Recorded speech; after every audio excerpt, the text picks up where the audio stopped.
அனைவருக்கும் வணக்கம். நம்ம 6ஆம் வகுப்பு தமிழ் பாடத்தில் உள்ள ஒரு இயலில் உள்ள லைன் பை லைன் கொஸ்டின் பார்த்துட்ருக்கோம் ஒன் வேர்ட் பாயிண்ட் ஆஃப் வியூவில். இப்போ பார்க்க போகிறது 3வது இயல். முதல் பாடம் அறிவியல் ஆத்திச்சூடி. ஆத்திச்சூடி என்பது அகர வரிசையில் அறிவுரைகளை சொல்லும் இலக்கியம். ஆத்திச்சூடியை எழுதியவர் ஔவையார். புதிய ஆத்திச்சூடியை எழுதியவர் பாரதியார். அறிவியல் ஆத்திச்சூடியை எழுதியவர் நெல்லை சு. முத்து. சொல்லும் பொருளும்: இயன்றவரை முடிந்தவரை, ஒருமித்து ஒன்றுபட்டு, ஔடதம் மருந்து. தம்மை ஒத்த அலைநீளத்தில் சிந்திப்பவர் என்று அப்துல் கலாம் அவர்களால் பாராட்டப்பட்டவர் நெல்லை சு. முத்து. நெல்லை சு. முத்து அறிவியல் அறிஞர் மற்றும் கவிஞர். விக்ரம் சாராபாய் விண்வெளி மையம், சதீஷ் தவான் விண்வெளி மையம் ஆகிய 2 விண்வெளி மையத்தில் இப்போ இந்திய விண்வெளி மையம் இதில் நெல்லை சு. முத்து பணியாற்றியிருக்காரு.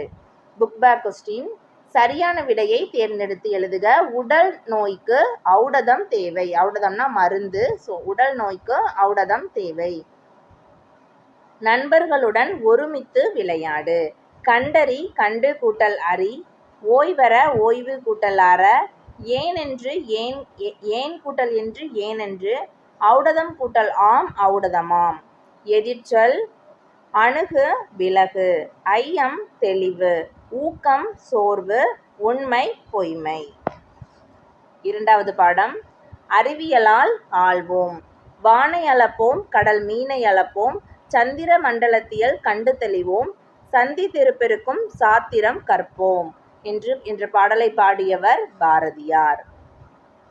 Book back question. மனிதன் எப்போதும் உண்மையே உரைக்கிறான்.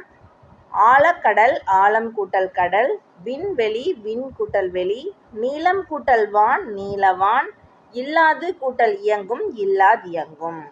அடுத்த பாடம் கணியனின் நண்பன். அதாவது இதில் ஃபுல்லாக நம்ம ரோபோட்டு, அப்புறம் கம்ப்யூட்டர், இதை பற்றி ஃபஸ்ட்டு எப்போ வந்தது, யார் சொன்னால், அந்த வார்த்தை யாரை யூஸ் பண்ணா அப்படின்ற விஷயங்கள்லாம் இதில் இருக்கும். இதை ஒரு சின்ன கதை மாதிரி தான் நம்ம படிக்கணும். காரல் கவக் என்பவர் செக் நாட்டை சேர்ந்தவர். இவர் 1920ஆம் ஆண்டு நாடகம் ஒன்றை நடத்தினார். அந்த நாடகத்துல தான் ரோபோ அப்படின்ற சொல்ல முதல்ல பயன்படுத்தியிருப்பார். அப்போ ரோபோ என்ற சொல்லை முதலாக பயன்படுத்தியவர் காரல் கவக். ரோபோ என்ற சொல்லுக்கு அடிமை என்பது பொருள். மனித முயற்சிகளுக்கு மாற்றாக தானே இயங்கும் எந்திரம் தானியங்கி. IBM என்னும் நிறுவனம் உருவாக்கிய மீத்திறன் கணினி, மீத்திறன்னா super computer, deep blue. IBM எந்த கம்பெனி உருவாக்குச்சுன்னு கேட்டோம்னா IBM அப்படின்றது நமக்கு தெரியணும். அந்த கணினியோட பேரு டீப் ப்ளூ. 1997ஆம் ஆண்டு மே மாதம் சதுரங்க போட்டி ஒன்று நடந்தது. யாருக்கும் அப்படின்னா உலக சதுரங்க வெற்றியாளர் கேரி கேஸ்ப்ரோவ் அப்படின்றவருக்கும் டீப் ப்ளூ, அதாவது நம்ம இப்போ பார்த்தோம் இல்லையா, IBM-ஆல் கண்டுபிடிக்கப்பட்ட மீத்திறன் கணினி டீப் ப்ளூ. அந்த கம்ப்யூட்டரோட அவர் உலக சாம்பியன் செஸ் நடத்தினாங்க அவங்க 2 பேருக்கும். அதில் வின் பண்ணது யாருன்னா டீப் ப்ளூ வெற்றி பெற்றது. உலகிலேயே முதலாக சவுதி அரேபியா ஒரு ரோபோவுக்கு குடியுரிமை வழங்கியுள்ளது. அந்த ரோபோவோட பேரு சோபியா. மேலும் ஐக்கிய நாடுகளின் சபை புதுமைகளின் வெற்றியாளர் என்னும் பட்டத்தை சோபியாவுக்கு வழங்கியது. ஃபர்ஸ்ட் குடியுரிமை கொடுத்த நாடு சவுதி அரேபியா. புதுமைகளின் வெற்றியாளர் அப்படின்ற பட்டத்தை கொடுத்தது ஐக்கிய நாடுகள் சபை. அந்த ரோபோவோட பேரு சோபியா. Book back question. சரியான விடையை தேர்ந்தெடுத்து எழுதுக. நுட்பமாக சிந்தித்து அறிவது நுண்ணறிவு. தானே இயங்கும் எந்திரம் தானியங்கி. நின்றிருந்த நின்று கூட்டல் இருந்த, அவ்வுருவம் ஆ கூட்டல் உருவம், மருத்துவம் கூட்டல் துறை மருத்துவத்துறை, செயல் கூட்டல் இலக்க செயல் இலக்க, நீக்குதல் சேர்த்தல். எளிது என்னும் சொல்லின் எதிர்ச்சொல் அரிது. கோடிட்ட இடங்களை நிரப்புக. மனிதன் தன் வேலைகளை எளிதாக கண்டுபிடிக்கப்பட்டவை இயந்திரங்கள். தானியங்கிக்கும் எந்திர மனிதனுக்கும் இடையே உள்ள முக்கிய வேறுபாடு செயற்கை நுண்ணறிவு. உலக சதுரங்க வீரரை வெற்றி கொண்ட மீத்திறன் கணினியின் பெயர் டீப் ப்ளூ. சோபியா ரோபோவுக்கு குடியுரிமை வழங்கிய நாடு சவுதி அரேபியா. அடுத்த பாடம் ஒளி பிறந்தது. ஸோ இதில் வந்து அப்துல் கலாம் வந்து இன்டர்வியூ எடுத்ததை பற்றி அவர்கிட்ட நிறையா கொஸ்டின் கேட்டிருப்பாங்க. ஸோ அவரை பற்றி சொல்லுவார். அந்த மாதிரியான கொஸ்டின்ஸ் இதில் இருக்கும். குழந்தைகளிடமும் மாணவர்களிடமும் மிகுந்த அன்பு காட்டியவர் முன்னாள் குடியரசுத் தலைவர் ஏபிஜே அப்துல் கலாம்.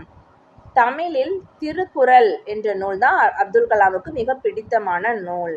அதுபோல லிலியன் வாட்சன் எழுதிய விளக்குகள் பல தந்த ஒளி என்னும் நூலையும் அப்துல் கலாமிற்கு மிகவும் பிடிக்கும். ஸோ நம்ம இதில் என்ன தெரிஞ்சுக்கணும்னா, விளக்குகள் பல தந்த ஒளின்ற நூலை எழுதியவர் யாருன்னு கேட்டால் நமக்கு லிலியன் வாட்சன். ஸோ அப்போ அப்துல் கலாமிற்கு பிடித்தமான 2 நூல்கள் திருக்குறள், விளக்குகள் பல தந்த ஒளி.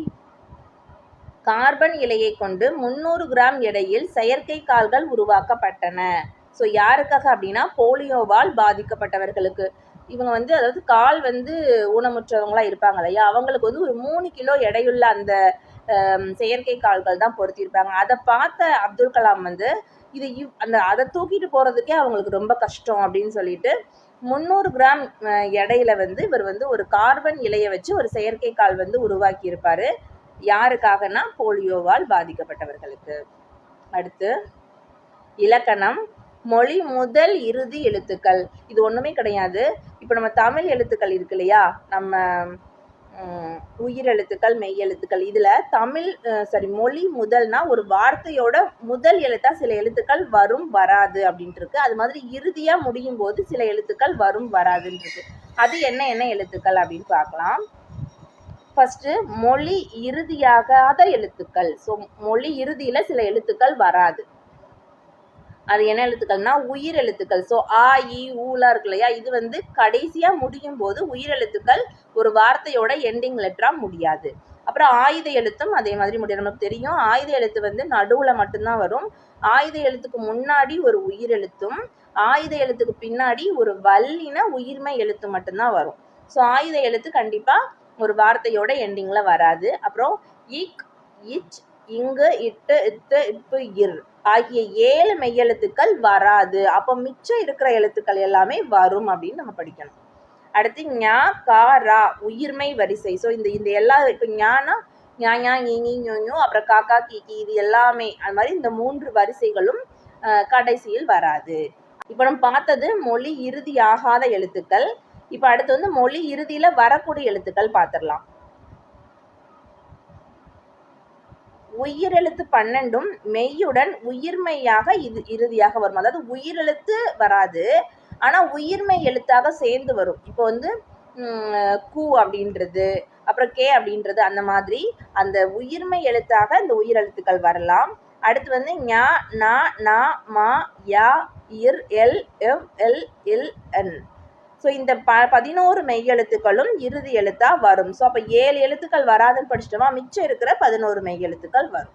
அடுத்து முதல் எழுத்து பார்ப்போம். முதல் எழுத்துனா உயிரெழுத்து 12 எழுத்துக்களும் நமக்கு மொழி முதல்ல வரும். சரியா?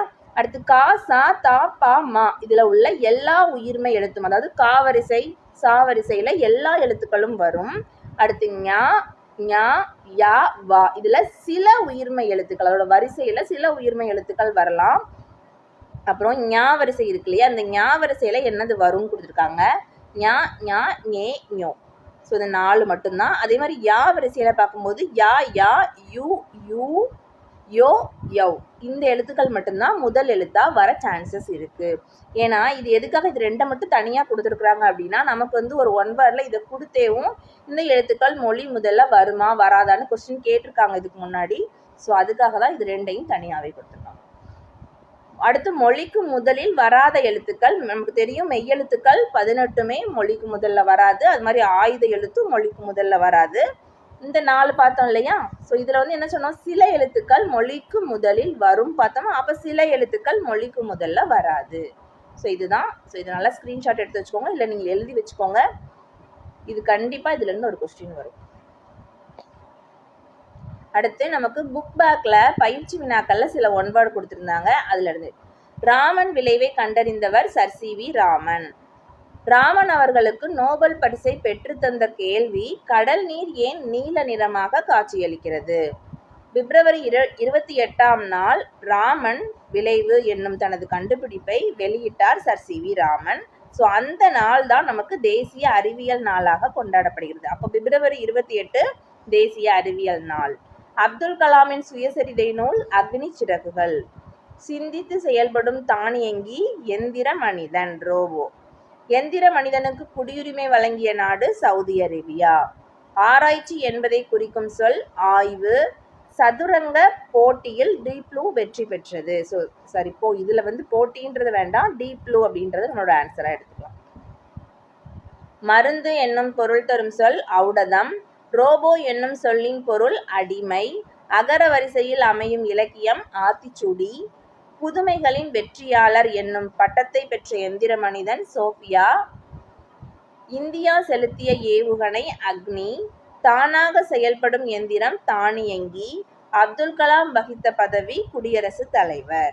கலைச்சொற்கள் செயற்கை நுண்ணறிவு ஆர்டிஃபிஷியல் இன்டெலிஜென்ஸ். மீத்திறன் கணினி சூப்பர் கம்ப்யூட்டர். செயற்கைக்கோள் சேட்டிலைட். நுண்ணறிவு இன்டெலிஜென்ஸ். அடுத்து ஞா வரிசை வா வரிசை யா வரிசை. இது மட்டும் தனியாக படித்தோமா, சில எழுத்துக்கள் முதல்ல வரும்னு. ஸோ அதுக்கான எக்ஸாம்பிளை கொடுத்துருக்காங்க. ஸோ நம்ம புக்கில் இருந்ததுனால நான் உங்களுக்கு அதை கொடுத்துருக்கேன், ஜஸ்ட்டு பார்த்து வச்சுக்கோங்க.